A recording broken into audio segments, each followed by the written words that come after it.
Number 1 at nanguna na kurap ngayon ang Congress. Magandang araw sa inyong lahat. Narito muli ang ating latest update. May panibagong pasabog muli si Atty. Harry Roque. Narito ang isa sa nakakagulat muli ang panibagong pasabog ni Atty. Harry Roque. Panoorin pa natin ang full video. Ako naman si Kudinger TV. Kamara de Representante ni Tambaluslos, the House of Tambaluslos, pagkano ang nakuha niya? Ay ito ko, tumataginting po na 16.35 billion dagdag. Dinoble nila yung budget na pinropose ng presidente na 16 billion, ginawa nilang 33 billion. Ano po ibig sabihin yan?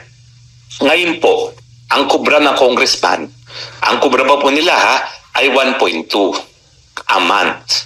So ngayon, dahil dinoble nila, ibig sabihin yan, meron na silang 2.2 a month. In a year, times 12. So times 10 lang yan is 22 plus another 4. No? So meron na silang 25 million. Ito po yung liquidation by certification. Diba, ako, wala na akong pakialam. Daging kongresista ako, binubulgar ko. Sa kongreso lang po at sa senado na hindi mo dapat i-itemize kung paano mo ginastos ang gastos po. Yung buong 22 million na yon, 24 million na yon, hindi, 26 million na yon. Pirma lang yon. It was spent for a public purpose.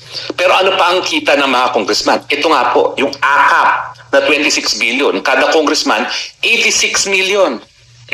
So meron na silang kubra talaga na parang sweldo lamang, 26 million. Meron pa silang 80 million in projects. Now, lahat naman yan hindi mapupunta sa kanila. Pero anong karanasan natin? Kalahati binubulsa. So ilagay mo na lang 40 million. So meron na silang 26 million plus 40 million.